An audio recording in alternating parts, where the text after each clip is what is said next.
So here we go. Pesach is just around the corner.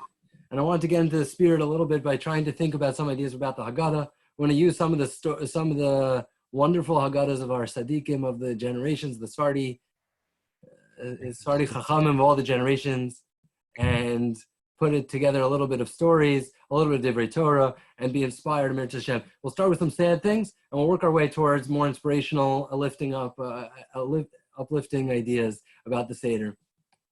It was 1944, the Kovna ghetto in Lithuania, the March 27th, 3rd of Nisan, right before Pesach, around this time of year. And Kovna was a ghetto with 29,000 Jews. They were rounded up by the Nazis, and they were surviving little by little, and they were making it through by being together and doing whatever they could under the circumstances. Already in 1944, the war was on the brink of breaking. The Jews were almost free.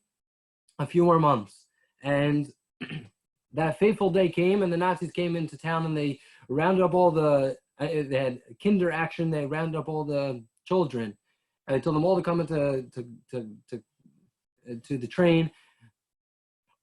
The mothers, the fathers, everybody was crying, couldn't believe the sight. There was no more children in the Kovna ghetto, March 28th, 1944. Sadly, all those children in Kovna never returned. All those mothers shed those tears. They came before the little shtetl, the Kovna ghetto, a week and a half later by Pesach, and the rabbi, the person who decided to say a little Dvar Torah, came in front of them and said, "Tonight there's a dispute. There's a machlokas in the Gemara. What are we supposed to do? Do we say Hallel or do we not? Comes Pesach night." And we have the opinion of Beit Shammai. He says, you're supposed to say the first paragraph of Hallel until you get to Eim Habanim Smecha, until you get to the paragraph that the mother of the children is going to be happy. But tonight, we can't say the Hallel because none of the mothers are happy. We have no reason to be rejoicing. But yet in the Gullus, maybe that's the opinion for the Geula. We don't follow Beit Shammai, we follow Beit Hillel. He said, the opinion of Beit Hillel is you go 2 paragraphs. In the Pesach Seder, you incorporate 2 paragraphs until you get to Hafli Sur Agamayim. Even as the rocks will be flooded and the rocks will be turned into water because of the flood of water, Hashem, you're going to show us your redemption. And he said, tonight we're going to sing a Hallel. We're going to flood the rocks with all our tears to HaKadosh Baruch Hu with our Hallel. And we're going to show him that we're waiting for his Geula, even if it takes all our tears to turn the rocks into water. We're going to sing tonight because we're in the Gullus like Beit Hillel. On another note, though, the Seder is not only a time of reminiscing of sorrows, it's a time of Geula. There's a story told about, and we're going to get into the thoughts of Tzaddikim soon, just momentarily, just a thought to put us into a frame of mind, about a very sad situation, a person named Eli. And Eli was married for a number of years with his wife, and he had children, and unfortunately, the situation was going sour. He was separated from his wife.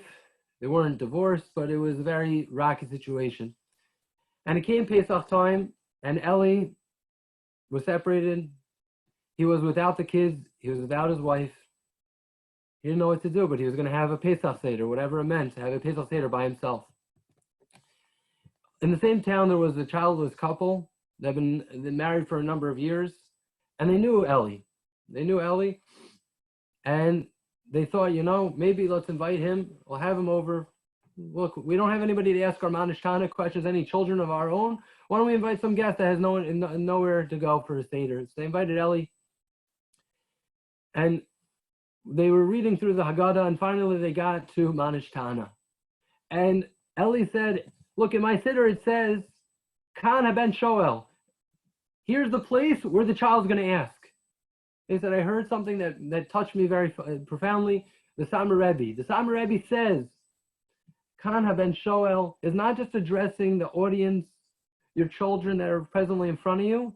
It means to our Father in heaven, we're the children. Kan haben shoel. This is the time that we, the children of Hashem, can ask Hashem for whatever we need. And with that, the childless couple started to cry. They started to pour out their hearts to HaKadosh Baruch Hu. Hashem, next year we want to have a manishtana with a child that can ask the questions. Eli started to cry and he started to ask HaKadosh Baruch Hu to be reunited with his family. And so that story has a happy ending. Baruch Hashem, this has been touched by a Seder. The end of that story was next year they both were. The childless couple that didn't have children for many years did have a child that year. The Ben was Shoel, and the Abba, the father, heard, and Eli was back with his wife and with his children. One of the major themes, now I'm going to start with some of the sources, and I'm going to share my screen just for a moment, just so everybody could see, is that tonight is on the one hand, it's a night of being inspired, feeling the passion, feeling the sorrows of all the generations, and taking us to lift us up, because we know the Gula is on the rise. The Gula is about to come. It's the 15th of the month. We have 15 parts of the Seder. There were 15 kings from David HaMelech until Chizkiyahu. There were 15 kings on the rise, building up to a crescendo to the greatest of the kings of Chizkiyahu HaMelech, and then 50 kings of the waxing and the waning of the Jewish kings, until there was a destruction of the Beis HaMikdash. Hashem, we're at the 15th night of the Seder. We're at the 15th night. Please let us take these 15 steps to walk up the Shir Mount, the 15 steps of the Beis HaMikdash, the 15 steps of Geula, which should see not the waning of the Klal Yisrael, the 15 steps down, rather the 15 steps up to the Geula. And in the sources here, I have the first source of Rav Amar. The stories I'm telling, and maybe you could tell your own Seder, whichever stories that inspire you, that you're passionate about, that make you think about Klal Yisrael, the sorrows that we've gone through, and the redemptions that Hashem has shown us, just gets us to be in the mood to open our hearts out to Hashem. Rav Amar, Rav Shlomo Amar, previous chief rabbi of Israel, Sephardi, Moroccan, he says the following idea. He says, why is it Vayinochu b'nei Yisrael el Hashem, that they were groaning before Hashem and Hashem heard them? Why does it say that they prayed? He says, I'll tell you why. Is it because whenever a person prays before Hashem, there's a Satan. The Satan comes and says, this guy doesn't deserve it. This mouth that speaks Lashon Hara, he's going to be the one that's going to get his tefillah's answered. When a person groans, when a person just is in pain and cries in front of HaKadosh Baruch Hu, that is something that the Satan doesn't understand. The Malach can't read our thoughts. The Satan doesn't understand. It goes up directly to HaKadosh Baruch Hu, just like he says the shofar, our tears and the shofar and our groans go directly to HaKadosh Baruch Hu. HaKadosh Baruch Hu is going to hear us. And that's, at the core, what we're thinking about on the Seder night is Rahmana Liba Bahi. It's a time of using our hearts. It's not the words that we say, but it's the presence we make. It's the feelings we think. It's reaching to the pinnacle of the Shir Hashirim, feeling a closeness to Hashem on the Seder night. That's what he says of what all of the Seder is about. In the middle of the Seder, when we read the Psukim in Vayinochu, that they groaned, Hashem listened to Mitzrayim, specifically when they groaned. They didn't have any words. They were speeches, like the animals. It says, Adam Behema Toshia Hashem. We say Kafa, Pasuk in Tehillim, Hashem, you're going to save us with the animals. What do you mean save us with the animals? The animals don't have any words. But Hashem listens to the animals, particularly because they have no words. There's nothing right and wrong. It's just Hashem is going to love and care for them. Just like Hashem loves and cares for the animals, Hashem is going to love and care for us, and much more, because Hashem understands our thoughts and our feelings. Going on now to one of the main, I'm going to bring out three major themes tonight in the Seder. The first one is the theme of Chesed, and that's starting on the second page of the Makoros. It's a major theme that opens up the Maggid section. We have Halach Ma'anya. Halach Ma'anya is a time for giving, a time for opening our houses to other people. Someone, in fact, asked for Nevensal, Shlita, the previous chief rabbi of the old city, rabbi of HaKotel, and people in the Tivari, a very chashuv Talmud or Shlomo Zalman Auerbach. And once Rabbi Zwickler, the rabbi in West Orange, he said that everybody in HaKotel knew that there was a lottery drawn every year to get into Rav Nevensal Seder. It was a very coveted position to get into Rav Nevensal Seder. And if you didn't get in, it's too bad. You'll get a Seder somewhere else if you were staying in Israel for a Pesach. and he was not one of the lucky ones that got into by the lottery. But he heard if you go by a time when it comes to Halach Manya, Rav Nebenzahl opens the door, and he tried. And Rav Nebenzahl, when they got to Halach Manya, opened the door, and lo and behold, there were some Bachrim. They wanted to join the Seder. This year, someone asked, one of the Rebbeim Ben Nativ asked, Rav Amitai asked, Rav Nebenzahl, are we going to say Halach Manya this year? We can't open our doors for the guests. We're in Galus. We're facing a terrible Magefa. We're in a situation we can't open the doors. Rav Nebenzahl said, of course. That's the lifeblood of Klal Yisrael. We have to just reflect on it and think. And there'll be a time when we'll be able to do that chesed for our fellows. We have to declare to ourselves, our homes are shared with other people. Our bread is for other people. Rav Amar, on the second page over here, asks an interesting question about the story of the redemption of Egypt from Egypt.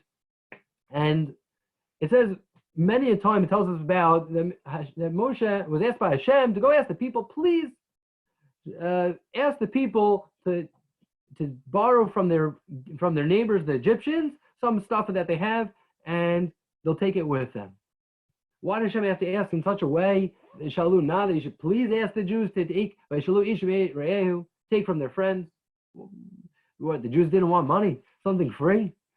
What's that all about? Why did he have to ask such a nice way? And furthermore, Rav Amar asks a very powerful question. He says, it says, Vayshalu Ishmei Re'ehu. Only one time does it say this, the other times it doesn't say. They ask from their fellow. And the Gemara learns Re'ehu means a friend. And he says, in the Gemara's terminology, the Gemara Bava Kama, it learns Ein Re'ehu El Yisrael. A Re'ehu, a friend of a Jew, is another Jew. So he says the Gra, I don't understand. Rav Amar quotes the Gra who says, what does it mean over here to talk about a Re'ehu of a Jew is a friend?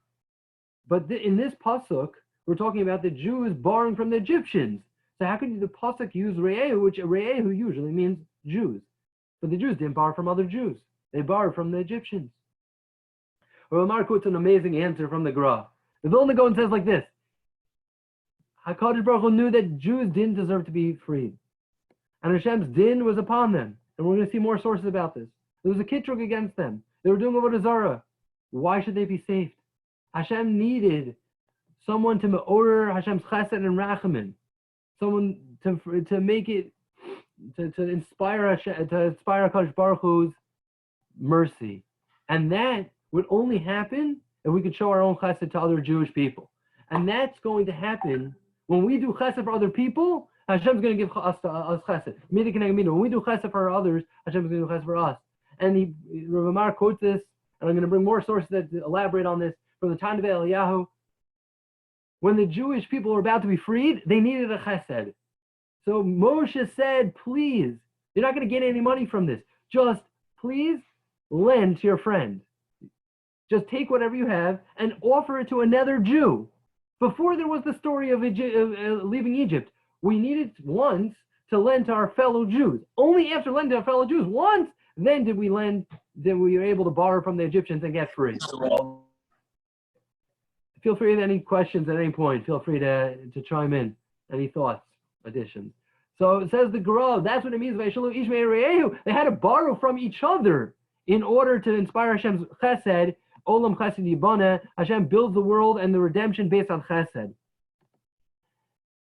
And it says that's what it means. Vayesu b'nei Yisrael kidvar Moshe. They followed Moshe's word, and they borrowed from each other. And then it says again a second phrase. Why do you have to say two phrases? Vayishalu Mitzrayim klei kesef klei zav v'simlos. It's a double phrase. First they followed Moshe's word, and they borrowed from Egyptians. He says no, it's not a double word. There are two things going on here. Once they borrowed from each other, and the second thing is that they then borrowed from the Egyptians. Rav Soloveitchik says, like, just this is a core matter at the Pesach night to think about chesed, because a slave, someone who doesn't have anything, usually doesn't want to give to anybody, because I have to worry about my own survival. The minute that the Jews were able to say, we're all in this together, I can lend to you because you're my brother, that's exactly what Hashem wanted to see from us. Then Hashem was ready to take us out of Mitzrayim. The next page, and I have from Chaim Palagi about the similar ideas about chesed in the Seder. He says an incredible, interesting idea. This is on the third page of the Makor, so I'm going to share it. It's from Rav Chaim Palagi. Who lived in Turkey about 200 years ago, the chief rabbi, and he was before the Ben Ish Chai. Has a letter to the Ben Ish Chai. He gave him once he gave him a bracha, and it says like this: Rav Elazar ben Azariah. By the way, he quotes from the Arizal, was a Gilgal of Shmuel Hanavi. Shmuel Hanavi lived only until 52. He was supposed to be like the Tzaddikim, like David HaMelech lives up to 70. And he never reached his full tikkun, for whatever reason it was. He was supposed to pass away before Shaul was dethroned. So he never got to see the full years of 70 years. And Rabbi Elazar ben Azariah, his Gilgal, came back and said when he was 18 years old, Hareni Kivein Shivim Sana. I'm like I'm 70 because 52 years I had in my previous life, together with the 18 years I've had in this life, I'm like I'm 70 years old altogether. Says the Rav Chaim Palagi. What does it mean that Rabbi Elazar ben Azariah in the Seder, the beginning of Magid says, I didn't get to say Messiah Mitzrayim at nighttime. Kol mechayecha, he says, I didn't get to figure this out. What do you mean you didn't get to say it? Didn't you hold that you're supposed to say it? Like, why did he have to wait till Ben Zoma came along till he figured it out? Kol mechayecha halela includes, nighttime should include Yisiyah Mitzrayim at nighttime. What got him to figure this out? He gives a drash, an interesting idea. He quotes that there's a machlokas, the Chidah and the Arizal, two of the great Mekubalim of the centuries by the Sfardim. The Arizal had a practice to give tzedakah by Shachari, by Vayrach David, and by Mincha, Potecha Yadecha, he would take out coins for tzedakah. He wouldn't do it at nighttime. Why? Because nighttime is a time of din, a time of not Hashem's mercy. And he quotes the Yerushalmi. The Yerushalmi says that once there was a rabbi who was coming, Rabbi Chanina Bar Papa, one of the people who say at the same, he was coming to give tzedakah to a poor person at nighttime. And a different rabbi corrected him and he said, wait a minute, I thought, there's a time for tzedakah and there's a time not for tzedakah. The Arizal says that you know why the time not for tzedakah at nighttime is because it's a time of judgment. It's a time that we're not supposed to be inspiring Hashem's chesed. The Chidah said, no. You see, there is two types of chesed and tzedakah. There's the tzedakah of nighttime, there's tzedakah of daytime. It's correct also to give tzedakah at nighttime. What does that Gemara mean? It means if you want to order Hashem's chesed and rachamim, it's going to be more effective during the day than at night. But at nighttime, your actions stand on their own to be a tremendous zechus for yourself. It doesn't order in Shamayim that Hashem is going to mirror your actions. But it doesn't matter. Hashem is going to look at your actions, see your chesed, count as a chus for you and for all of Klal Yisrael. So there's a machlokas. Do we give tzedakah at nighttime? Says Rav Palagi on this machlokas, he says, you know what? Perhaps you can bring a proof to this. Is when the Jews were leaving Mitzrayim, they were in Mitzrayim for 400 years, and they needed some zechus. Why were they in Mitzrayim for such a long time? It says because they were sarei ayin. He quotes that they were in Mitzrayim for 400 years because ayin ra, a stingy eye, has gematria 400. The letter tough, the last of the alphabet. It's when a person doesn't want to give anything. There's nothing in his wallet. He's ready. He's decided, I'm giving nothing. That is why there are 400 men of Esav. There are 400. There's tough represents Misa represents a stinginess, and that represents the ayin ra that the Jews had, a stinginess. And the minute they were able to overcome that and lend to each other, the same idea that Rabbi Amar was talking about, that Hashem was going to let them free. They needed to do a chesed in order to inspire Hashem's rachamim to let them down Mitzrayim. So says Rav Chaim Palagi, I have a proof. How do I know that you're allowed to do tzedakah at night? Because they were freed at night. The Jews did a chesed for one another at nighttime specifically, and that's why they were freed. So Hashem says, so he says, you see, the nighttime is a time of rachamim. You could still do tzedakah at nighttime. Your action will stand on their own and inspire Hashem's rachamim nonetheless. And that's what Rabbi Elazar ben Azariah meant when he said, I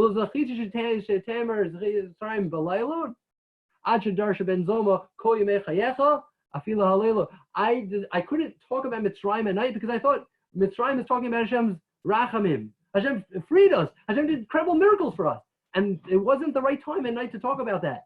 Until I learned the story more properly and I saw there was an act of chesed that was done even at nighttime, one for another, one Jew for another, that happened and was specifically more Hashem's rachamim, specifically at nighttime. So that's the basic idea, he says, behind Mitzrayim, and it's a drush about the nighttime, about the Jews being freed at nighttime. He says, just one story that's very nice about Chesed.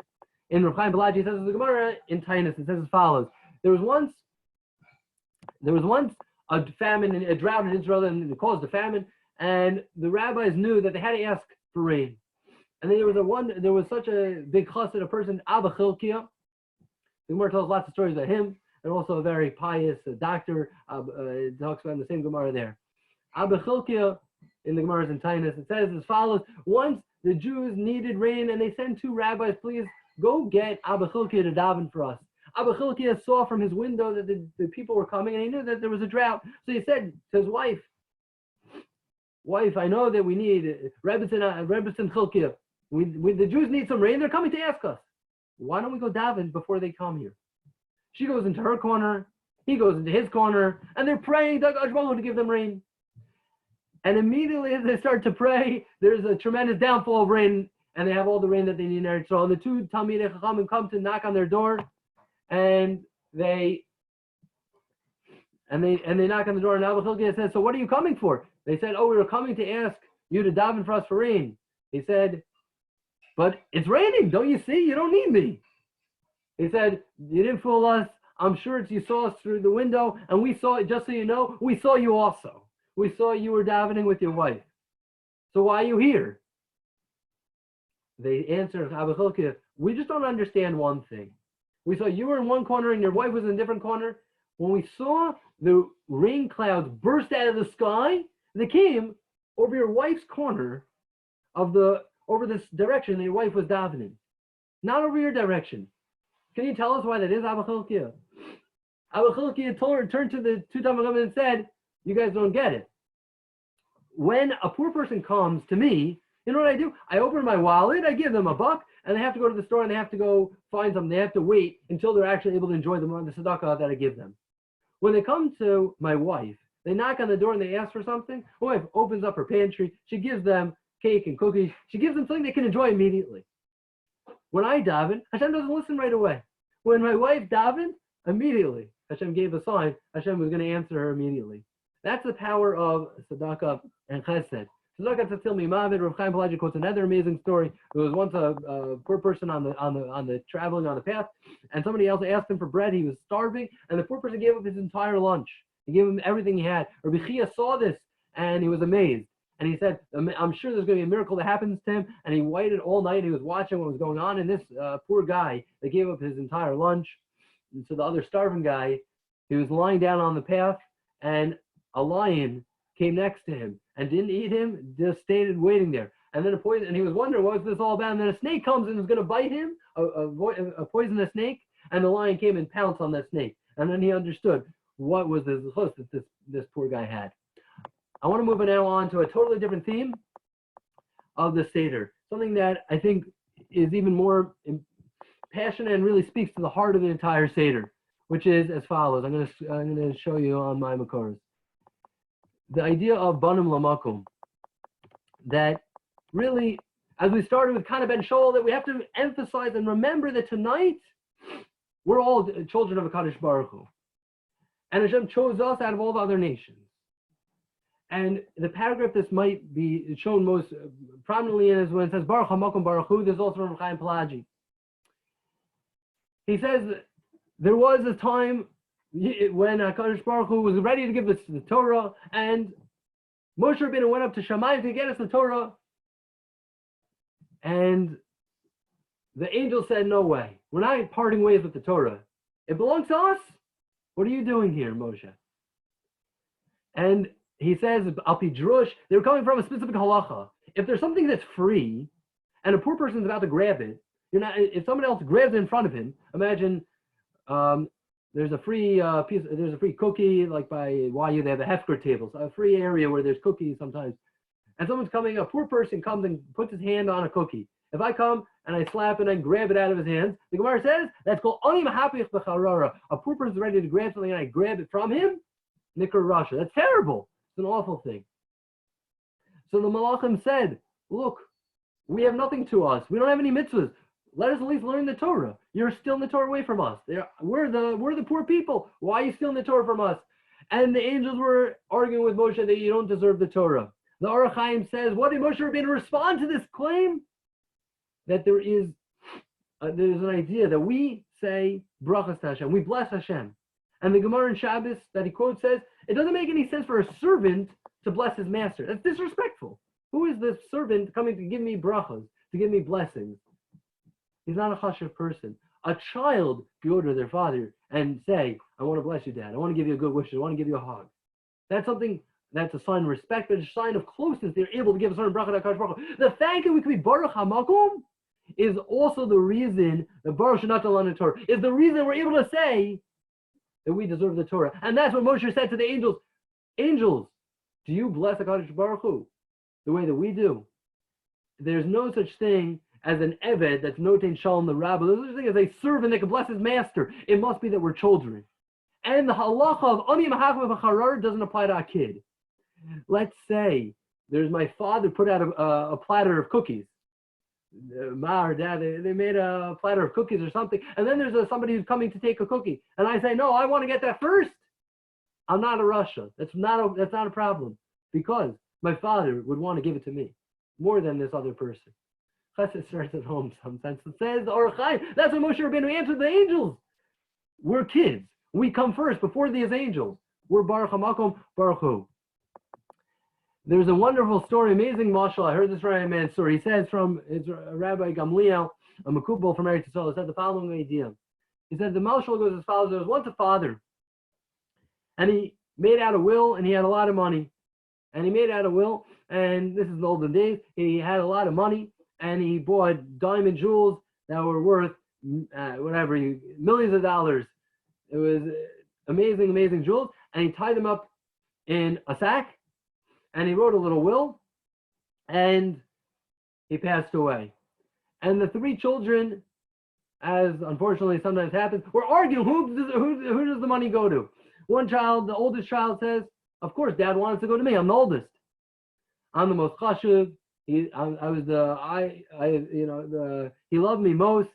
And I'll tell you, I know that he loved me most because I would be the one that he would call when on Erev Shabbos, he would call me especially, and I'd call him sometimes. But I could tell you, I know that he loved me, and we have pictures around me, around the house. I could tell you for sure he loves me. And he must be that he wanted it to be for me. And the second child says, no, guys, it's me. Sorry, to clarify, there's no will. The will said nothing. They opened the will, it was empty. No will. The first child said, no, but I deserve it. I know that Dad wanted to give it to me. He loves me most. I'm the oldest child. And the second child said, I deserve it. I'll tell you why. Because I went into business with Dad. I worked with him day in, day out. And I went with him to work. I walked with him back from work. I talked with him. I made him laugh. I laughed with him. Of course, he was giving this to me. There's not even a question in my mind. And the third child says, I didn't call him as much, and I didn't go into business with him, and I'm not the oldest, and I hadn't spent the most time with Dad, but I'm telling you, I'm certain it's mine. The boy said, how do you know? He said, look where the jewels are put. He said, look, it's wrapped in some sack. He said, that's not just a sack, it's a shirt. He said, whose shirt is that? I said, I don't know.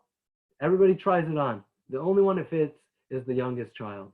He said, that is a clear telltale sign. It's mine. Moshe Rabbeinu said to the angels, I'll bring you a telltale sign. The Torah is ours because it's given to children. Ani Mahabachar doesn't apply to kids. Hashem wants to give it to his banim, to his children. And just like the shirt fits that youngest kid, it's for sure destined for him. So too the Torah is destined for us because the mitzvahs that are given to kids is only a mashal for us. The fact that the Torah was given with mitzvahs that angels can't do, it fits us perfectly. That's a basic theme of the Seder. He says that's the idea of Baruch HaMakom, Baruch Hu. An incredible idea I have here from Rav Amar. I'm going to pick up pace a little bit just to get through more things. And an awesome idea that I really like from Amar, he says as follows, when we say Amartim Zevach Pesach, one of the psukim, it says we're going to talk about the Korban Pesach. What is the word Amartim? You'll say there's a Korban Pesach. That word's extra. Just say, this is the Korban Pesach. What do I have to say? And you'll say it's a Korban Pesach. We say Pesach Matzamor, Pesach Matzamor a million times, 3 times.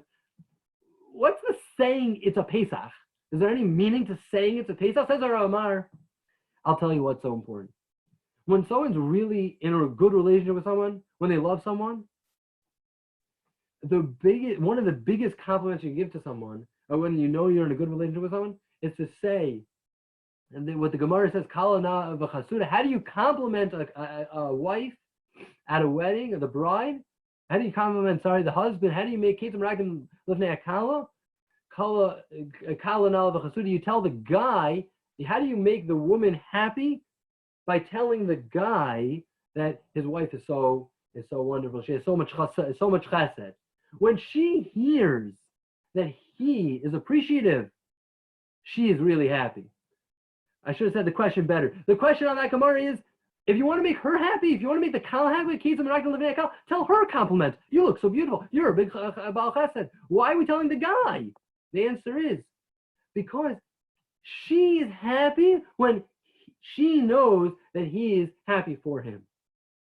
And the same relationship you can have with spouses, with friends, with Klal Yisrael, one to another, that we take pride in one another. HaKadosh Baruch Hu's greatest pride is us. And our greatest pride is HaKadosh Baruch Hu. What's in our tefillin? Shema Yisrael, Shem Elokeinu, Shem Echad. And what's in HaKadosh Baruch Hu's tefillin? Mi, Ka'am Kol Yisrael, Goy Echad Ba'aretz. And there's no one like us. That's what Hashem wears every single day. That's the lesson of Amartim Zevach Pesach.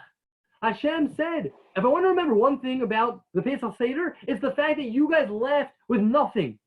You had a lot of chesed urayach. You loved me so that you're willing to go out of Mitzrayim with nothing besides the mass on your back. And you know what? You're going to call it? You're going to call it Pesach. So I call Chag HaMatzot. I remember Pesach, and Torah calls Pesach Chag HaMatzot, by the matzah that we made. And we call Pesach Chag HaPesach. Amartim Zevach Pesach. We have to call Pesach because Hashem hopped over the houses of the Egyptians and saved us and remembered us. That's why we're going to say Amartim Zevach Pesach. We have to say and remember HaKadosh Baruch Hu, because for us that's the greatest compliment we possibly give, and the opposite for HaKadosh Baruch Hu.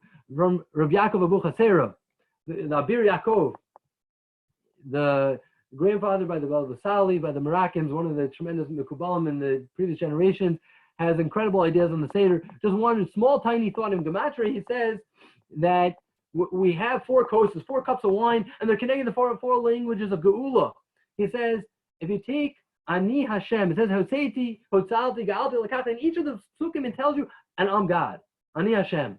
He says, if you take the Gematria of Ani Hashem, it's Gematria kos, Gematria of a cup.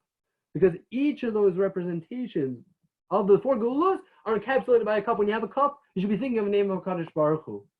And he says, a drasha, on top of that drasha, if you take a milui of Hashem's name, there are 4 levels of depth to Hashem's name. There's a name of 72 letters. There's a 45-letter name that's pretty commonly known. There's a 52-letter name. There's a 63-letter name. If you put all those letters together, it spells Via kos b'miloi. It spells this kos also with a deeper level, with the miloi, with the greater expression. That's the idea from Rav Abuchatzera. Another wonderful idea when I'm talking about the Dal Kosos is Rav Amar says these 4 languages from the Baal Turim, the 4 languages of Hoteti Tegalti Lakati that Hashem took us out of Mitzrayim, of Geula, represent the 4 Galios. And he says, why does it say Lakachti? Hashem grabbed us and took us out. The strongest language with the last one, because the last Gullus that we're in is a very bitter one. It's going to be a very difficult, longest Gullus of them all. Now, and it's going to be the most difficult that Hashem's going to have to take us out of. And he brings the Gematria, Hoteti, Ga'alti, Lakati, the 4 of them together all spell the fact that we're supposed to have Liyachatum and Arba Kosos, an amazing Gematria, if you put them all together. I'm going to now go through the next section. If we put on our Mekubalim hats just for a moment, just to think of some tikkunim in the Seder, just because this is something I think that just elevates our spirits a little bit, of how incredible Klal Yisrael is, and how amazing we're able to become what we potentially have, because our ancestors were able to do it. We can do the same. Just to go through this very quickly, I'll be happy to answer questions and explain this better after. But just to move through this, the Chidah says as follows, an amazing idea. He says, why do we dip twice? And why do we have to have two signs of Geula and 2 signs of Galus? What are the signs of Geula? The dipping twice and the reclining. Why do we need so many signs of Geula and so many signs of Galus? What's the signs of Galus? The flat bread, the matzah, and also the maror. Why do I need maror, bitter, and also the matzah? They're both signs of Galus, and why are 2 signs of Geula? He's talking about the Dynasties. He says because there are 2 sins we're trying to fix. One is the sin of Adam Rishon, and bris ben, that was a lack of faith, a lack of connection with HaKadosh Baruch Hu, and also bris ben Amatarim. When our Ravinu said, "B'mel Aidah," God, how do I know that I could trust you, that you're going to actually redeem my kids? Hashem said, you ask that type of question, you're going to see. They're going to go into Galus. For those 2 sins, we have one type of punishment of Amunah, and that needs to be rectified in Mitzrayim. And the other type is that we spoke Lashon Hara one against another. Beinanu l'chavero. Yosef spoke bad about his brothers, and his brothers mistreated him. We have sins of Beinanu l'makom, that's Adam Rishon, and Adam Ravinu sin, and that needs to be rectified. Beinanu l'chavero. That needs to be rectified. It says, the matzis is in the Zohar, lechem, the hemnusa, it's the bread of emunah. That's the fixed beinanu l'makom. The maror is the beinanu l'chavero. We have to do a dipping, a tibul, because the brothers took the coat of Yosef and dipped it in blood. That destroyed the relationship between the brothers. We have to dip again to fix that. And in Mitzrayim, they dipped in blood to get us to freed, and we're going to dip at the Seder 2 times to fix both sins. They need to be rectified. And he explains that that's what each sin is about. That's the basic idea of the Chidah over here. The next piece I have here is Rav Amar. He says, an amazing Gematria is a very cool one to think about. It says, Kisar Liros, that Moshe Rabbeinu came to the Snan, he was afraid of it.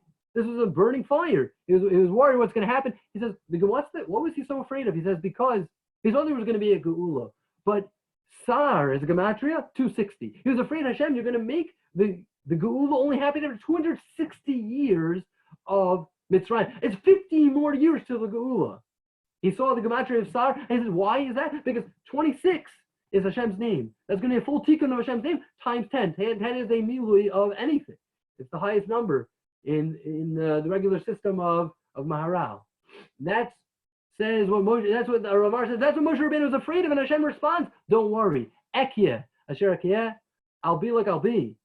I'll be with you now. It's not going to be a full milui of 26, but it'll be the way it is now. The state you're in now, I'm going to take you out. Gematria of Ekyeh, Aleph, Hey, Yud, okay, 21. 21 times 10, 210. They left there 210 years. The Gematria of Redu. Rav David Abuchatzera, a nephew of Rav Yaakov Abuchatzera, who passed away in, I think, World War I in Morocco when there were some terrorists, it wasn't by the army, but some terrorists.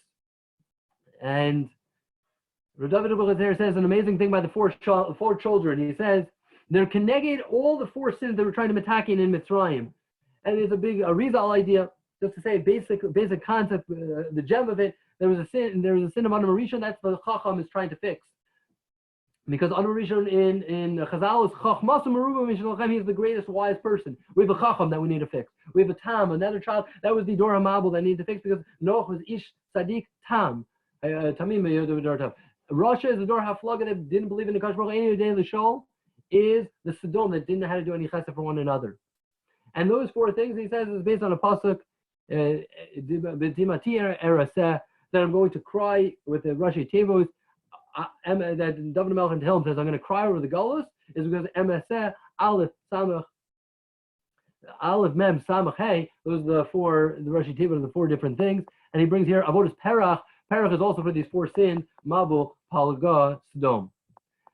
Moving on, just 1 or 2 more ideas of the Tikkunim that I really want to draw together with another story and put together. I'm just going to go through this quickly. Incredible idea here. The Abir Yaakov says like this. He says, why do we make such a big deal in all of Torah and all mitzvahs about Yetziat Mitzrayim?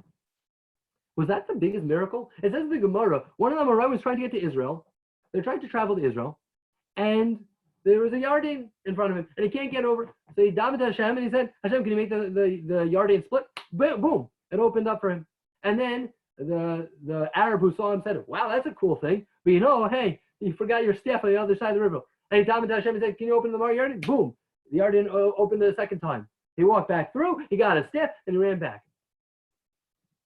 If the Amoraim were able to split the sea just like that, what's the big deal in Mitzrayim?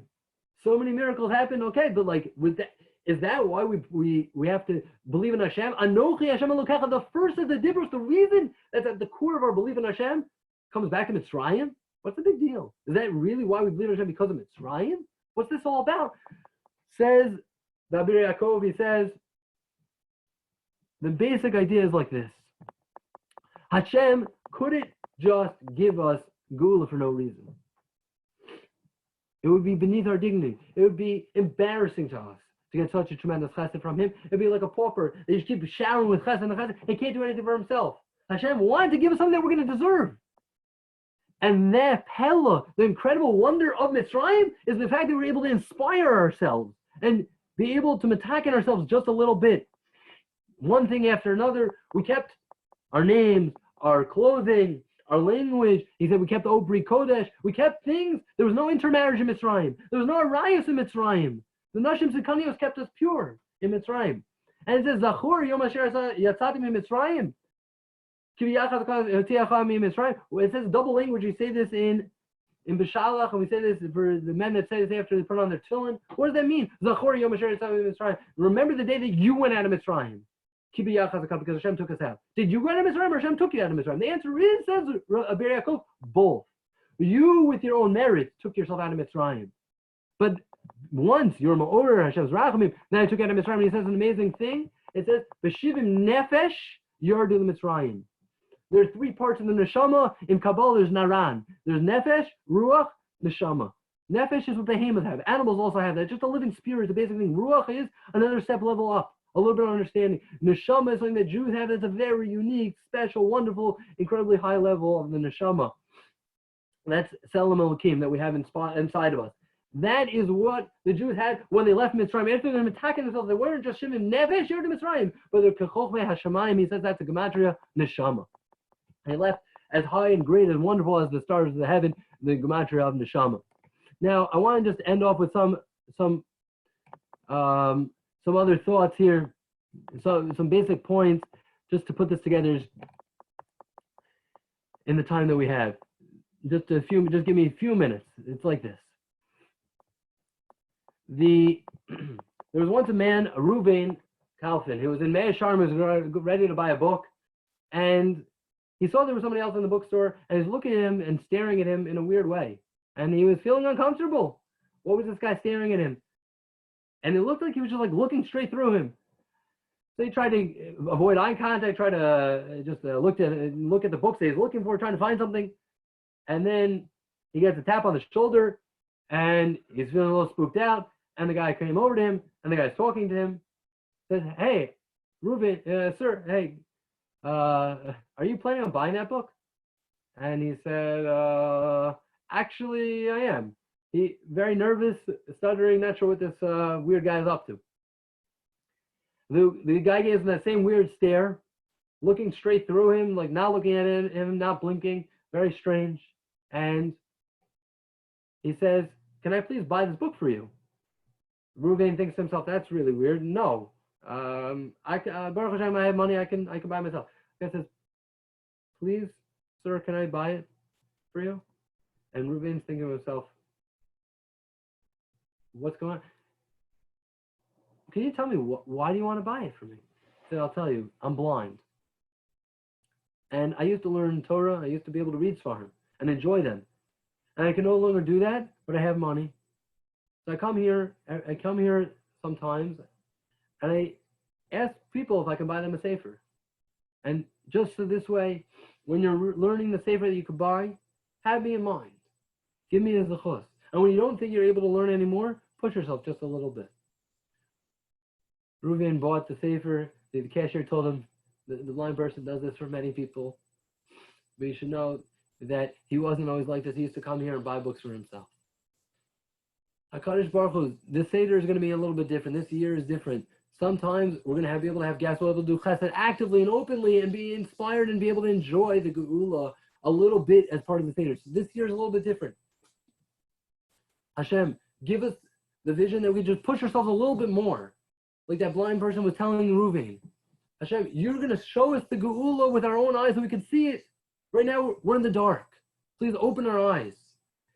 And with one last thought, I saw, it said Rav Chaim Berlin once he was a rabbi, the Nassif's son. He was a rabbi in Moscow. When this I'll finish, and he had to travel for a life and death matter of the family. He had to travel to a very small town right before Yom Kippur, and he was stuck in this little town by Yom Kippur, and he knew nowhere to go. So he went to the little shul. What could he do for Yom Kippur? He's going to daven. And he's hoping, the little shtetl in the shul, there'll be some minion, he'll be inspired, whatever, it'll be a nice Yom Kippur, and he comes there, nothing. The Yom Kippur night, empty, nobody there. He's davening to himself, pouring out his heart. Next morning he comes, he's thinking, a Yom Kippur with no minion? And there's one old guy sitting there. Can't believe it. He's davening Shacharis and Musaf, davening Mincha. Finally, Ne'ilah time rolls around, and a group of people, filthy, dirty, come into the shul, one after another, until there's a minyan. And they start davening. They say, is it still light out? And they say, yes. They daven Ne'ilah together, they make a minyan. And they're pouring out their hearts to Hashem. And Rav Chaim turns to the group of dirty people that look like they're working in the field, and they were digging all day. He doesn't understand. Where were you guys? And they say, this is our town, this is our shul. We were planning on being here for Yom Kippur. That's the first place, the place that we really were hoping that we could be. The last place in the world we could possibly want to be is out in the fields digging. But yet the Russians came with their army yesterday into our town and forced us to dig ditches for no reason other than to give us trouble. Because they knew it was Yom Kippur, the sergeant was laughing. And we couldn't get out of it. When they finally set us free at sunset, we came straight here. We didn't have time to tidy ourselves up. We didn't have time to dry ourselves off, to clean ourselves.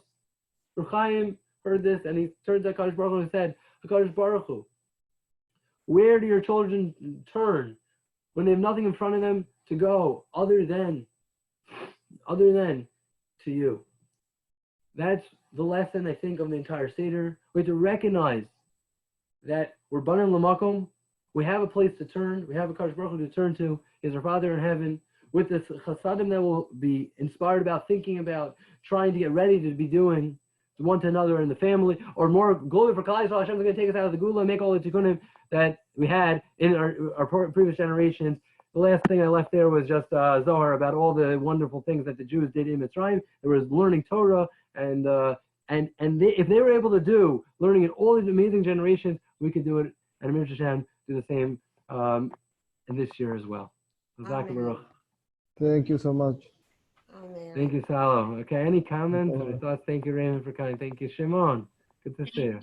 So this is recorded. We can get the command. you. It was I hope so. Okay. Yeah.